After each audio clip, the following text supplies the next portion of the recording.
اکبر بادشاہ کے زمانے میں ایک ناکار آدمی ایران سے آیا، اس کا نام تھا مبارک، اور اس کے بیٹے تھے فیضی وغیرہ، اور بڑے ٹھیک ٹھاک مولوی پڑے ہوئے تھے، لیکن افسوس کہ اضلہ اللہ علی علم، علم کے ہوتے ہوئے گمراہ تھے۔ اس فیضی نے قرآن کی ایک ترجمہ و تفسیر لکھی ہے سواتع الالہام کے نام سے، ابو الحسن فیضی نے 3 جلدوں میں سواتع الالہام اول سے اخیر تک کوئی نقطہ نہیں ہے، با، نون، جیم، تے، سے، یہ خے، یہ نہیں ہے، اس کے بغیر عربی ہے۔ آپ اپنی زبان پشتو یا اردو میں بغیر نقطوں کے بات کر لیں، ذرا سارا دن بھوکے رہیں گے، کیونکہ پانی نہیں کہنا ہے، اس میں نقطے آ رہا ہے، روٹی نہیں کہہ سکتے ہیں، اس میں ٹے آ رہا ہے، اپنی بولی میں آپ نہیں بول سکتے، اور اس نے پرائی بولی کے اندر قرآن کی تفسیر لکھی اور علمی تفسیر لکھی۔ لیکن اس نے دیکھا کہ اکبر بادشاہ کے دربار پر علماء کا سخت غلبہ تھا۔ اکبر بادشاہ بہت تقوادار و پرہیزگار تھا، گھوڑے پر راستے میں چلتے تھے، عالم کو دیکھ لیتے تھے تو نیچے اتر جاتے تھے، ایسی بہترین تربیت شاہی خاندان نے کی تھی۔ اور 24 گھنٹے میں ایک دفعہ دربار ہند میں لکھا ہوا ہے مسجد میں آ کر خود جھاڑو لگا دیا، ایک دفعہ، تھوڑی دیر کے لیے۔ لیکن ایران اینڈ کمپنی کو یہ برداشت نہیں ہوا، اور انہوں نے ابو الحسن فیضی کو کہا کہ ابو الحسن فیضی نے ان کو آ کے کہا کہ یہ وہ علماء نہیں ہیں، یہ تو بیکار لوگ ہیں، اور یہ تو دین کے دشمن ہیں، اور انہوں نے اسلام کو برباد کر لیا، اور وہ جن کو ورثۃ الانبیاء کہا ہے قرآن و سنت نے، وہ اور شان کے لوگ تھے، وہ ان میں ایک بھی نہیں ہے۔ پھر ایسا وقت آیا کہ اکبر بادشاہ علماء کو کشتی میں بٹھاتے تھے اور دریا میں چھوڑاتے تھے، بے انتہا علماء کو مار ڈالا۔ اس وقت اکبر بادشاہ کو یہ فتویٰ بھی دیا گیا کہ رعایا کی اصلاح کے لیے ضروری ہے کہ جو شخص دربار میں آئے وہ آپ کا سجدہ کرے۔ سجدہ کیسے کرے گا؟ تو آنے کا راستہ بنایا گیا کہ اس سے جب آدمی نیچے اترتا تھا تو بادشاہ سامنے تخت پہ بیٹھا ہوتا تھا، پہلے اس کا سر اس کے پیروں میں آ جاتا، اور وہ سلطنت اسلامی جس کے لیے بابر رشدان اور مرغینان سے چلا تھا، اور وہ اسلامی سلطنت جس کے لیے ہمایون نے سندھ میں مارے کھائی تھی، وہ سب کا سب شرک اور کفر کی نظر ہو گیا۔ اور اکبر بادشاہ کو کہا گیا کہ بادشاہ سلامت کا مقام اور مرتبہ ابو حنیفہ و شافعی سے کم نہیں ہے، آپ جو کہے وہ دین ہوگا، اولو الامر ہے، آپ کی اطاعت فرض ہے۔ بادشاہ نے کہا اتحاد الادیان کرتے ہیں، ہندو، سکھ جتنے تھے، ڈوگرے، بوتھڑے، مسلمان سب آپس میں ایک ہیں۔ مسلمانوں کو کہا اپنی بیٹیاں ہندوؤں کو دے، اور مسلمان لڑکوں سے کہا ہندو چھوکریوں سے شادیاں کرو، اور پابندی لگا دی کہ خبردار کسی نے گائے کاٹی، کیونکہ ہندو مت میں گائے کاٹنا بہت بڑا گناہ ہے۔ اور 9 آدمی دربار میں ایسے بٹھائے جس کو بقول عبید اللہ سندھی کے نیشنل کونسل کے طور پر ظاہر کیا، اس کا نام تھا نورتن، اور بادشاہ کے نظریے کو کہتے تھے دین الہی۔ اور ابو الحسن فیضی کمبخت نے اکبر بادشاہ کو کہا بادشاہ سلامت، آپ سو رہے تھے، آپ کے اوپر الہام آ رہا تھا، لیکن آپ سو رہے تھے، کیا الہام تھا؟ کہا یا ایھا البشر لا تذبحوا البقر فإن تذبحوا البقر فمأواکم السقر۔ عربی میں کتنا ماہر ہے، دیکھو شیطان کو دیکھو، یہ الہام آیا ہے، اور میں نے جلدی جلدی لکھ لیا کہ بادشاہ سلامت کا الہام پتہ نہیں احتلام ہو رہا تھا کیا ہو رہا تھا. یا ایھا البشر لا تذبحوا البقر فإن تذبحوا البقر فمأواکم السقر. اب قرآن کی آیت سے شرم نہیں آئی. ان اللہ یامرکم ان تذبحوا بقرہ. بادشاہ نے حکم دے دیا گائے نہیں کاٹو. خیر دربار ہند نام کی کتاب اس میں سب خرافات اس کی لکھی ہے. نورتن اور دین الہی جادو. اور اکبر بادشاہ کا کلمہ پڑھا جانے لگا. لا الہ الا اللہ جلال الدین اکبر خلیفۃ اللہ. ایسا ظالم ہو گیا. بادشاہان تو غلط ڈب پہ چل پڑتے ہیں.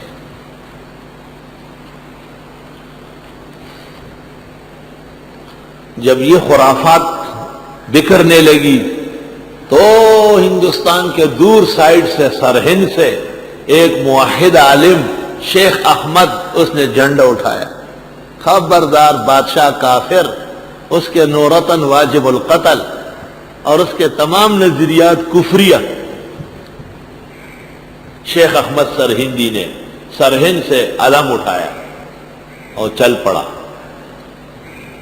بادشاہ کو اطلاع مل گئی، لیکن بادشاہ کو کہا گیا کہ توجہ نہ دے. توجہ سے لوگ سب متوجہ ہو جائیں گے.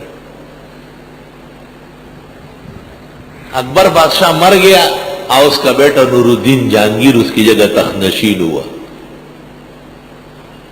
اور جہانگیر بادشاہ کو کہا گیا کہ شیخ احمد سرہندی یہ آپ کے والد کے سخت مخالف ہے، دشمن ہے. اس کا علاج ضروری ہے. اور اب وہ دربار تک قریب ہو رہا ہے.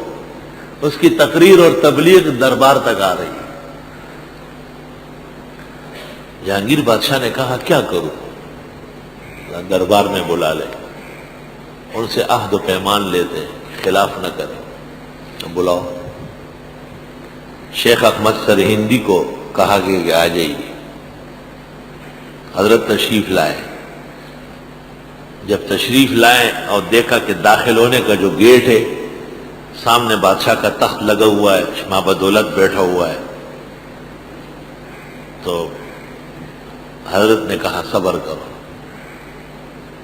بیٹھ گئے. پہلے ٹانگیں اندر کر دی اور پھر سر داخل کیا. اتقوا فراست المومن فإنه ينظر بنور اللہ. بادشاہ کو کہا گیا کہ آپ کے تخت اور آپ کی طرف ٹانگیں کی. اور شیخ احمد سرہندی مجدد کو کہا گیا کہ آپ نے سجدہ کیوں نہیں کیا؟ آپ نے کہا یہ سر دینے والے کے علاوہ کسی اور کے آگے نہیں جھکتا. مجھ سے بجز خدا کے کسی کے حضور میں اپنا سر نیاز جھکایا نہ جائے. یہ سر پیدا کرنے والے کے علاوہ کسی اور کے آگے نہیں جھک سکتا. یہ غلط ہے. بادشاہ نے کہا تعظیمی سجدہ بادشاہ کا حق ہے. آپ نے فرمایا سجدہ جب بھی ہوگا تعبد کا ہوگا، تعظیم سجدے میں نہیں ہے. صحابہ نے محمد رسول اللہ کا سجدہ نہیں کیا. لہذا میں محمدی ہوں، رسول اکرم کو پوری کائنات کا ہادی و مہتدی مانتا ہوں. اس کی شریعت کے خلاف نہیں کر سکتا. کہا ہم جو کر رہے ہیں کہ غلط کر رہے ہیں. کہ یہ دربار میں علماء بیٹھے ہیں. حضرت نے فرمایا یہ سب چاپلوس ہے، یہ کاسلیس ہے، اور یہ 10 منٹ میرے سامنے ٹھہر نہیں سکتے. ان سے پوچھو ابو بکر، عمر، عثمان، علی، حسن، حسین، ان میں سے کسی ایک کا سجدہ ہوا ہے؟ یہ جواب دے. انہوں نے کہا نہ. کہا ابو حنیفہ، مالک، شافعی، احمد میں سے کسی کا سجدہ ہوا ہے؟ کہا نہ. کہا بخاری، مسلم، ترمذی، ابن ماجہ، نسائی، ان بزرگوں کے شاگردوں میں سے کسی نے ان کا سجدہ کیا ہے تعظیمی؟ کہا نہ. کہا چاروں سلسلوں میں کسی ایک بزرگ نے سجدے کو جائز کہا ہے؟ کہ یہ کون سے دین کے ماننے والے ہیں کہ آپ کو بہکار ہے اور آپ کے والد کو بے دین دنیا سے گزارا ہے؟ بادشاہ غصہ ہو گیا. سمجھ تو گیا کہ آدمی پختہ ہے. غصہ ہو گیا. اس نے کہا جلالت الملک کی توہین کی. آپ نے کہا جلالت الملک صراط مستقیم سے ہٹا ہوا ہے. دربار میں توحید کا ایک سالار اللہ کی وحدت اور الوہیت کی غیرت پر بھرے دربار میں تنہا گفتگو کر لو. بادشاہ نے کہا مارو اس کی گردن. جلاد سے کہا اٹھو گردن مارو. وزیر اعظم تھا پورے ملک کا، نظام الملک، وہ ہاتھ باندھ کے کھڑا ہو گیا. بادشاہ کو کہا صبر صبر، ہم ملک کے خیر خواہ ہیں، ہم آپ کے خیر خواہ ہیں. اس مولوی کو اگر قتل کر لیا ہندوستان ہاتھ سے گیا شام تک، یہ غزو یہ میدان، ہمیں اس کا پتہ ہے بھائی، پورا جہان اس کے ساتھ، سارے علماء اس کے فتوے کے پابند ہیں. بادشاہ نے کہا کہ جو بے ادبی کر رہا ہے. نظام الملک نے کہا تقریر بہت کی ہے، دماغ خشک ہو گیا ہے، گوالیار کے قلعے میں بند کر دوں گا، نظر بند کر لوں گا، جب تک توبہ نہیں کرے گا آنے نہیں دوں گا، اور یہ اچھا رہے گا، وہ مارنا نہیں چاہیے. بادشاہ نے کہا ٹھیک ہے، جیسے آپ مناسب سمجھتے ہیں. در حقیقت نظام الملک بھی حضرت کا خلیفہ ہے. بتا تو نہیں سکتے، حضرت شیخ کا خلیفہ ہے، بیعت ہے. نر پیر کے مرید نر ہوتے ہیں، دلتا پیران لاغلی ٹیزن کسا کی سپائی تیر شیندے دن نہ منڈے گی. اور دربار دیکھو کیسے جہانگیر کی جہانگیری کو ایسا ہلا دیا ہے. چاروں طرف وزراء اور علماء کے چہروں پر آنسوؤں کی لڑیاں ہیں. شیخ احمد سرہندی مجدد الفسانی کو گوالیار کے قلعے میں نظر بند کر لیا. یہ خبر پھیل گئی ملک میں. پشاور کابل کا گورنر تھا مابت خان، جس نے جامع مسجد مابت خان پشاور بنائی. اس نے وہاں سے جھنڈا اٹھایا، جہانگیر کی سلطنت ختم، ہم جہانگیر کے گورنر نہیں ہیں، ہم آزاد حکومت کے ماننے والے. اور خانہ خانہ بنگالہ میں تھے، خانہ خانہ، اس نے وہاں سے جھنڈا اٹھایا. اور خانہ اعظم پنجاب کے گورنر تھے، اس نے وہاں سے جھنڈا اٹھایا. تینوں مجدد کے مرید ہیں کہ ہمارے شیخ اور ہمارے حضرت کو برے دربار کے اندر ناحق بے عزت کیا، اور ہم جہانگیر کی جہانگیری نہیں مانتے. جہانگیر بادشاہ کو پتہ چل گیا کہ ملک تو ہاتھ سے نکل گیا تھا. نظام الملک نے کہا یہ تو آپ نے خالی جیل میں ڈالا ہے، قتل کر دیتے پھر حشر دیکھ لیتے. جہانگیر بادشاہ ان کی سرکوبی کے لیے آگے بڑھا. یہ تینوں مابت خان پشاور سے فوج لے کے آیا، خانہ خانہ بنگال سے، اور خانہ اعظم تو پنجاب میں تھا ہی. دریائے جیلم کے کنارے سفارائی ہو گئی، گمسان کی جنگ ہو گئی، بادشاہ کو شکست ہو گئی، اس کی فوج بھاگ گئی اور بادشاہ زندہ پکڑا گیا. اور انہوں نے گرفتار کر کے اور جہانگیر کی جہانگیری ختم کرنے کا اعلان کر لیا، اور مجدد کو خط لکھا کہ ہم نے جہانگیر کو آپ کی بے عزتی اور بے ادبی کی وجہ سے زندہ گرفتار کر لیا، اس کو شکست ہو گئی، اس کی سلطنت ختم ہو چکی ہے، ہم آ رہے ہیں آپ کو لے کر کے آنے کے لیے، آپ کو مبارک. حضرت اقدس مجدد الفسانی رحمت اللہ علیہ شیخ احمد نے وہیں سے تینوں کے نام خط لکھا کہ فقیر کا اختلاف بادشاہ سے سیاست کا نہیں، تاج و تخت کا نہیں، بلکہ توحید اور شرک کا ہے، سنت اور بدعت کا ہے. میرے مسئلے کو نہ خراب کرو، بادشاہ کو رہا کرو. خط آیا مجدد کا. مابت خان، خانہ خانان اور خانہ اعظم تینوں خاموش پریشان کھڑے ہیں کہ حضرت تو ناراض ہو گئے. اور تینوں بادشاہ کے پاس آئے. بادشاہ نے رات کو خواب دیکھا تھا. ختم المرسلین جناب نبی کریم صلی اللہ علیہ وسلم خواب میں تشریف لائے تھے، اور جہانگیر بادشاہ کو کہا کہ اس وقت ہندوستان میں صرف یہ ایک عالم ہے جو میری سنت پر غیرت کر رہا ہے اور شرک اور بدعت کے خلاف تقریر کر رہا ہے، آپ نے اس کو بے عزت کر کے جیل میں ڈالا، بروز محشر تم میری شفاعت کی کیا امید رکھو گے؟ اسی رات کو مورخین لکھتے ہیں بادشاہ نے خواب دیکھا اور صبح یہ تینوں پیش ہوئے کہ آپ کی حکومت برقرار ہے اور آپ ہی بادشاہ ہے، اور آئے باہر۔ بادشاہ نے کہا کیوں؟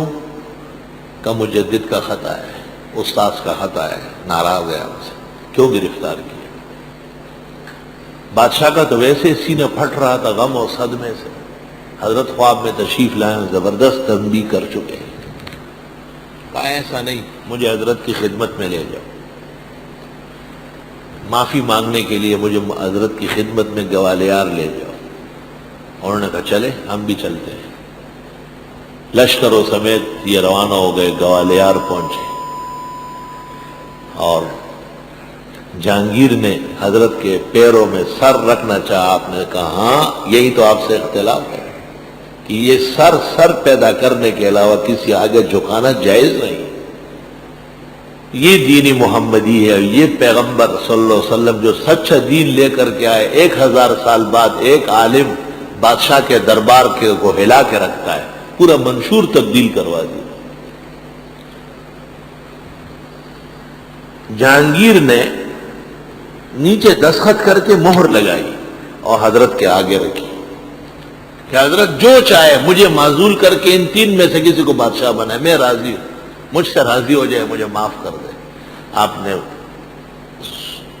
خطبہ مسنونہ لکھ کر اعوذ باللہ بسم اللہ الذین ان مکناہم فی الارض اقاموا الصلاۃ وآتوا الزکاۃ وامروا بالمعروف ونہوا عن المنکر وللہ عاقبۃ الامور کی آیت لکھ کر اس کے آگے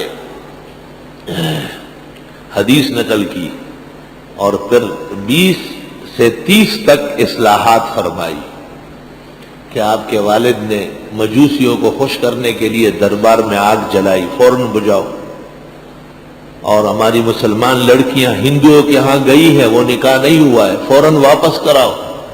ہندو چوکریاں مسلمان لڑکوں کے پاس آپ نے بھیجی ہے، وہ واپس کرو جب تک وہ مسلمان نہیں نکاح نہیں ہوا۔ اور آپ نے گاؤ کشی پر پابندی لگائی، سرکاری بڑے بڑے چوراہوں پر سرکاری سطح پر گائے ذبح کروائے، صبح و شام دنیا کو دکھائے کہ ہم مسلمان ہیں اور ہمارے مذہب میں گائے ذبح کرنا عبادت ہے۔ اسلام کو نقصان پہنچانے کے لیے تو ہر زمانے میں کوشش ہوئی ہے۔